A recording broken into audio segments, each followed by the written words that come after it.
Charpente, transept, flèche. La forêt et ses bois font partie des racines de Notre-Dame de Paris, dont la première pierre a été posée en 1163.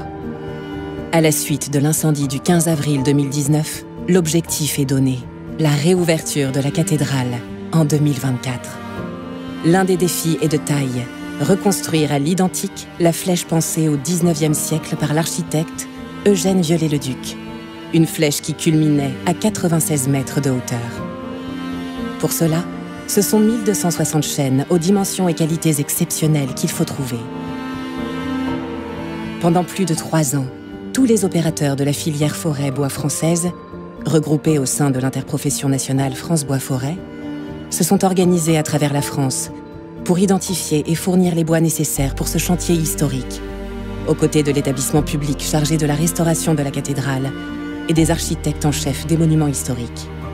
Les forêts publiques, les coopératives forestières, les petits et grands forestiers privés, tout comme les communes forestières, ont tous pris leur part dans cette aventure historique.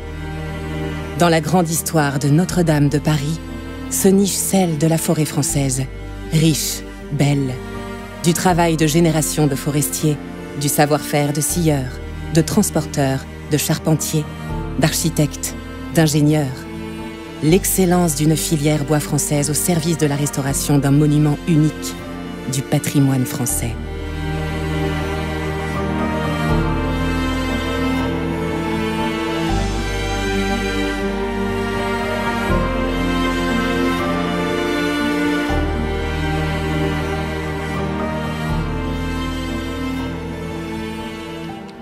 Ouais, on va prendre celui-là. Dans la Sarthe, en forêt domaniale de Bercé, les forestiers de l'Office national des forêts doivent identifier une vingtaine de chênes, afin d'en sélectionner 8, pour reconstruire l'une des pièces maîtresses de la flèche, le tabouret. Ces arbres, aux dimensions exceptionnelles, doivent mesurer plus d'1,10 m de diamètre et plus de 20 mètres de hauteur.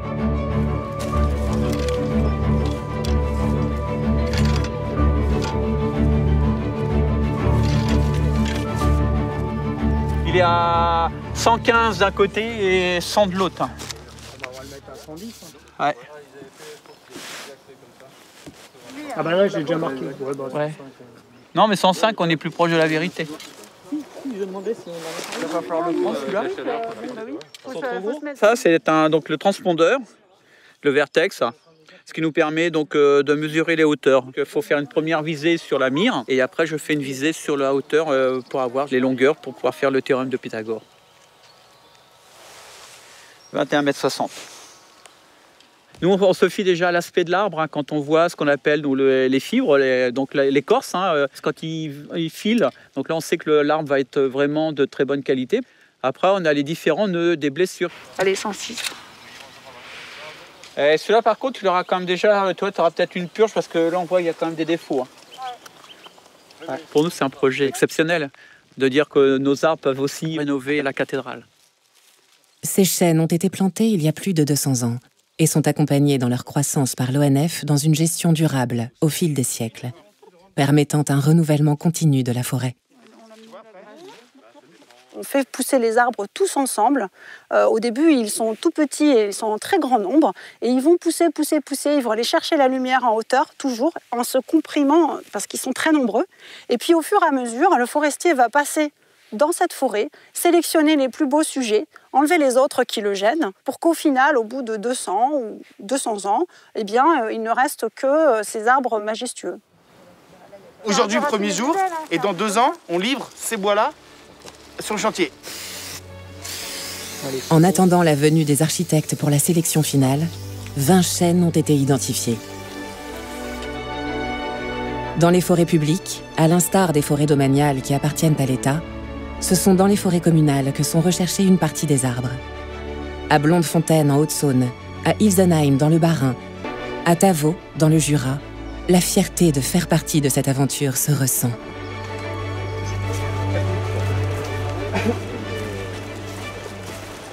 On peut-être 8 mètres. Ça a eu de voir. Il est droit. Oui, il est droit.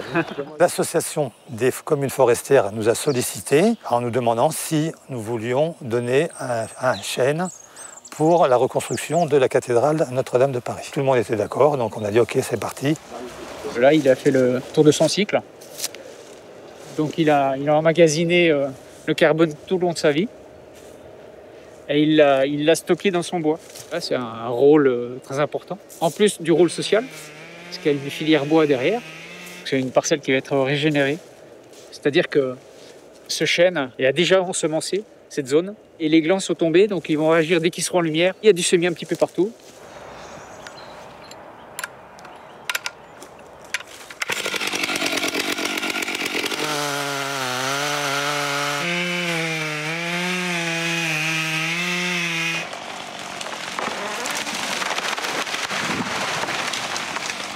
Ce monument qui a été construit quand même au Moyen-Âge, au XIIe siècle, etc., il a quand même une valeur, on va dire, sentimentale, historique. Quand vous irez à Paris, vous pourrez dire il y a un morceau de notre terroir qui est sur le toit, quoi. Voilà. Je pourrais montrer du doigt le chêne de Tavaux. Voilà. Sur les 1260 chênes récoltés, 130 sont issus de forêts communales et 484 de forêts domaniales.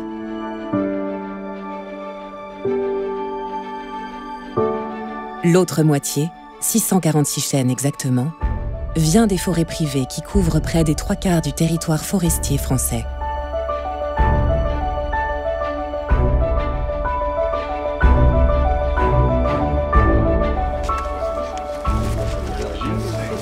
Le 15 avril 2019, avec la vision de Notre-Dame en flammes, je me souviendrai toujours de la chute de la flèche de ces bois. S'il y en a quelques-uns que vous retenez, c'est pour moi une véritable offrande. Votre introduction m'a beaucoup ému. Moi, le 15 avril, j'étais avec les pompiers dans la cathédrale. Donc, la flèche que vous avez vue tomber, j'étais sur le parvis quand elle est tombée et j'ai vu la gerbe de flammes s'élever au-dessus de nous. Et je pense qu'on ne peut pas faire un projet comme celui de Notre-Dame de Paris sans avoir des personnes comme vous. Des décroissances de 2 cm par mètre. Il est assez conique. Ce matin, on était sur des décroissances d'1 cm par mètre, voire moins. Vous pouvez regarder le poinçon. 70. Alors, ça a été extrêmement spontané. Dès le lendemain de l'incendie, les propriétaires ont appelé l'interprofession France Bois Forêt pour dire « nous sommes prêts à donner les bois ». Ce qui a permis à l'interprofession de prendre position et de dire « on va les fournir, on va les offrir gracieusement pour que le projet voie le jour ». En lien avec les architectes en chef des monuments historiques et les équipes de l'établissement public chargé de la conservation et de la restauration de la cathédrale, l'interprofession a coordonné la recherche de bois nécessaires avec les caractéristiques souhaitées auprès de plus de 200 propriétaires forestiers donateurs. Bonne longueur, là. Vous avez toutes les pièces, les dimensions, les sections, les longueurs. Cet élan collectif, il vient du fait que le jour même de l'incendie, le soir même, on a entendu qu'on n'avait pas les bois en France, qu'on ne pourrait jamais refaire une charpente à l'identique, qu'on n'avait pas les chênes, que ça n'existait pas, et que de toute façon, même si on les avait, il faudrait raser la forêt française pour refaire cette charpente. Ce qui est totalement faux. là derrière, il est très bon. Hein. Celui qui est tout branché, là. Non, Si on accepte d'avoir des petites branches comme ça, vous me dites que c'est acceptable. Non, mais là, les branches vertes, il n'y a aucun problème. Hein. Et donc, il y a aussi cette volonté de démontrer que ce qu'on croyait impossible, on va le faire. En France, il y a une des plus belles forêts d'Europe en surface. C'est une forêt qui, en plus, a doublé de surface en 200 ans. Parmi les propriétaires forestiers privés, beaucoup sont regroupés au sein de coopératives forestières pour la gestion de leurs parcelles.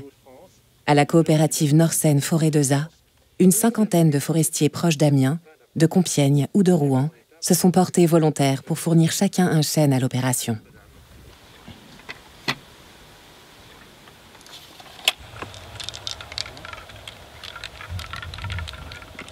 Au total, pour la coopérative Nord-Seine Forêt, cela représente 4 camions de dons des propriétaires. Aujourd'hui, donc, est venu le moment de les trier et de les expédier en scieries partenaires. 3 coopératives, Unisilva, CFBL et Nord-Seine Forêt de Za, ont fourni plus d'un quart des chênes nécessaires. Pour des petits propriétaires forestiers comme pour des communes de moins de 1000 habitants, ces dons de chênes centenaires peuvent représenter plusieurs milliers d'euros.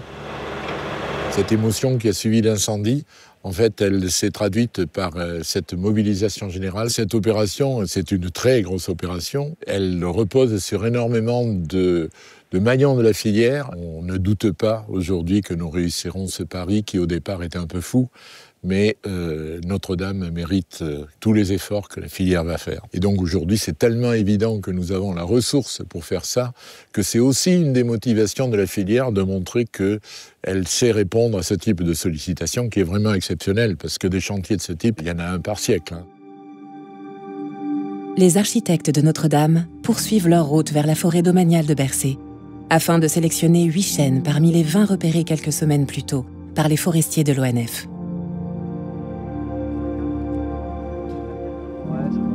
Vous voyez là, on a le pied de certains poteaux qui font 40 par 40 et ça a tellement vrillé, ça a même amené à casser un poinçon et c'est ça, on veut pas ça. Donc c'est pour ça que le choix de l'arbre est important pour pas qu'on arrive à cette situation-là, vous voyez. Alors comme on va reconstituer aussi la voûte comme celle d'origine, l'idéal, ça serait effectivement d'avoir une même nature de bois. On va sur la route, on va voir le premier arbre qui est là-bas.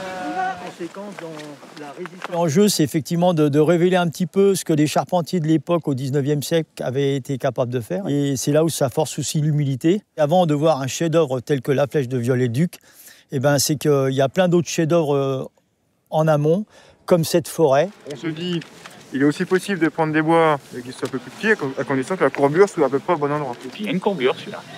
Non, c'est le bois parfait a priori. Il a l'air d'aller, ouais. Chaque pièce de charpente a une fonction bien spécifique au sein même de cet ensemble, de ce squelette. Ils travaillent en traction, en compression, ils ont différents efforts. Et petit à petit, c'est ça qui est passionnant parce qu'on est loin de s'imaginer de toute cette complexité. Et donc après, on va en forêt et on observe ces arbres, on porte un nouveau regard parce qu'on est guidé avec des experts forestiers qui ont une parfaite connaissance de cette forêt.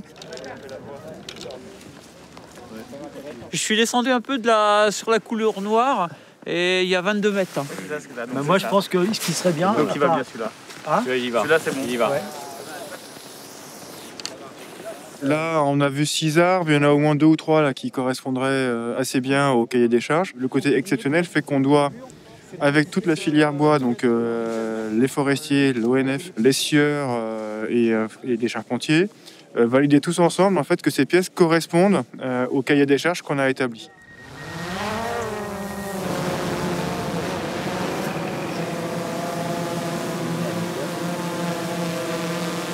Voilà, je suis en train de survoler l'arbre numéro 2. Je vais tourner autour de l'arbre, je vais prendre une centaine de photos de l'arbre et ça va me permettre de reconstruire l'arbre en 3D et pouvoir voir plus précisément encore si les poutres de Notre-Dame pourront rentrer entièrement dans l'arbre avant de le couper. Je pense qu'en précision finale, je vais pouvoir avoir 5 cm ça, c'est super, hein. Avec reconstruction finale. Voilà. On a la morphologie de l'arbre en 3D. Oui. Et puis après, nous, la morphologie de notre poutre. Si notre poutre elle correspond dans le bon profil... Bien sûr, normalement. Ouais, on est bon. Ces modélisations 3D sont ensuite transmises pour être comparées à celles des poutres de la cathédrale, dessinées par l'équipe des architectes. Cette technologie permet de précibler dans quel arbre il sera possible de faire telle ou telle poutre et de mieux orienter le futur travail des scieurs.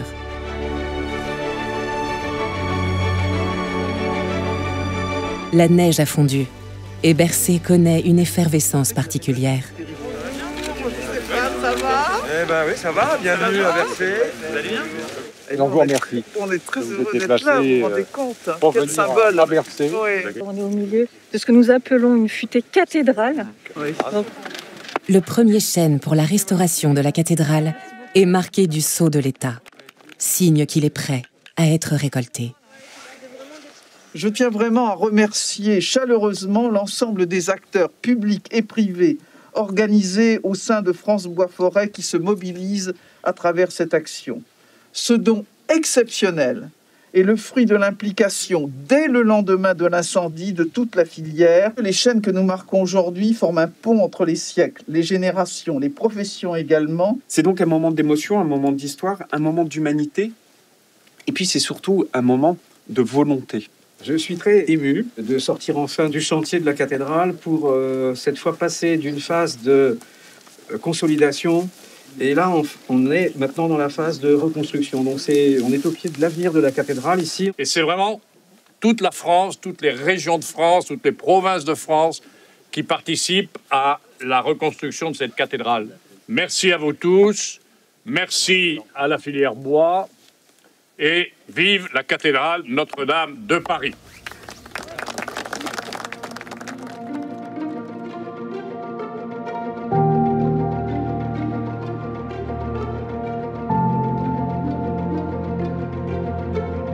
La grosse, les deux à gauche, hein, tu sais, la grosse, là, la première, les petits machins secs. Les deux à droite. La grosse plus haute et puis les deux à droite.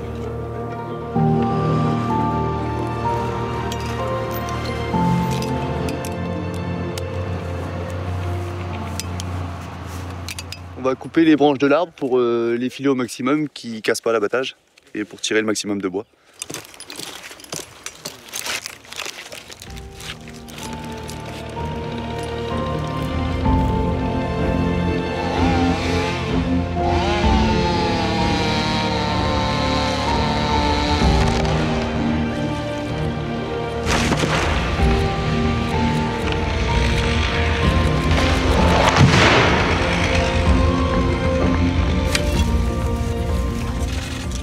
Tu achètes 73. Ouais, 73 et à la base, on va aller voir. 105, ouais, 100, un peu plus, ouais. Ah, c'est un 105. 105. Hein. Il y a 5 générations de forestiers qui ont travaillé sur cet arbre. Et aujourd'hui, de pouvoir le couper et qui va finir à Notre-Dame, c'est le plus beau des remerciements.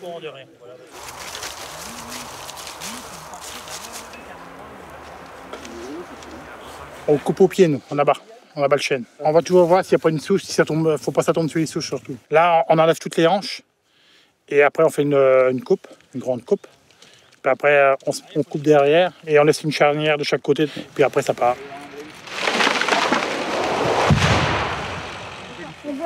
On voit qu'il a un arbre qui fait très lentement. Il a des accroissements très fins, très régulièrement. Et là, on voit le travail de la chute régulière en fait. Il n'y a pas d'à-coup dans la croissance. Et ça, c'est le travail de forestier depuis plus de 10 générations. Là, on pourrait voir là, tous les événements. Ah, la guerre mondiale, elle doit être dans ces eaux-là, à peu près.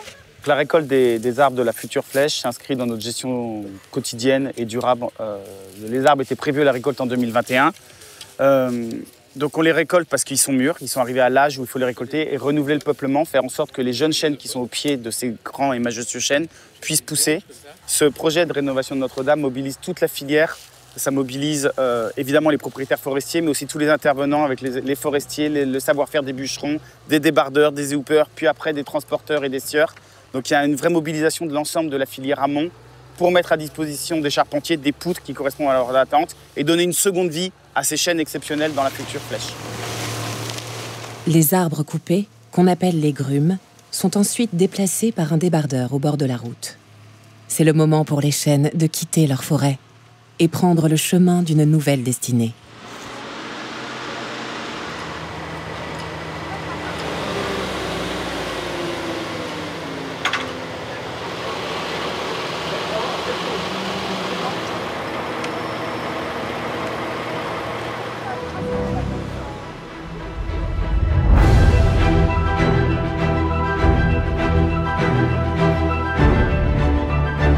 Arrivés à destination, les grumes passent dans les mains des scieurs pour s'approcher de la forme d'une poutre.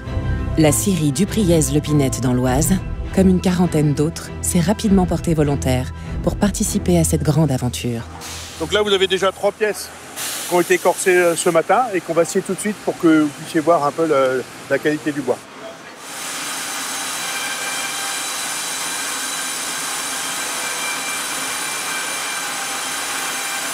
On fait pas de 54, c'est pas la peine quand on refait le truc. C'est fatigué quand même. Non, pas tant que ça. Un petit peu, mais si t'enlèves encore un plateau, il y aura... Tu peux pas faire plus petit? Oui, je peux faire 22, 24. Et là, t'as combien là? 24, 240, 240. Ouais, fais 22, 24. Enlève.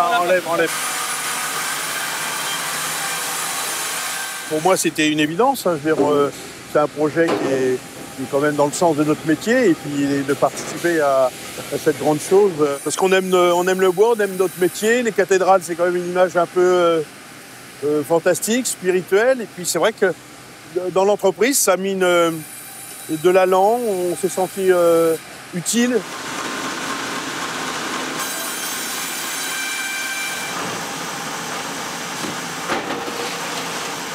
on a acier la pièce, bon, on a le numéro de la grume, on l'a noté avec le débit, et on met une plaquette qui correspond au châssis.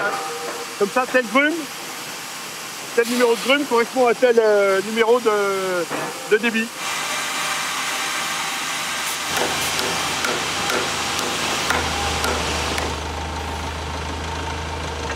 Tous les maillons de la chaîne, donc les entrepreneurs de travaux forestiers, ont été excessivement soucieux de faire bien leur travail, mais excessivement fiers de participer à l'opération. Il y avait une espèce d'engouement, une fierté collective. L'opération Notre-Dame pour les sieurs, mais pour l'ensemble de la filière, il a démarré très très vite après l'incendie. Les propriétaires ont dit, nous on va donner le bois, les communes, l'ONF, les particuliers, les coopératives.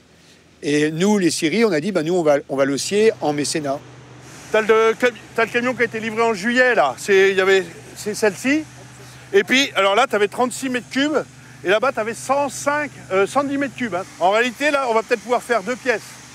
Là, tu fais la pièce, et puis après, là, tu fais le 54 en tête. Il y a plus de 1000 arbres qui ont été marqués sur l'ensemble du territoire. Chaque arbre avait sa provenance, sa longueur, sa grosseur. Et on a essayé de répartir la bonne longueur de pièce par rapport à la bonne longueur de bois. Et à partir de là, on a lancé des ordres de transport pour emmener les bois dans les scieries. Et petit à petit, l'opération s'est mise en place et on a commencé à scier. Dans toute la France, ce sont 45 scieries qui se sont portées volontaires pour scier la majorité des chênes récoltés.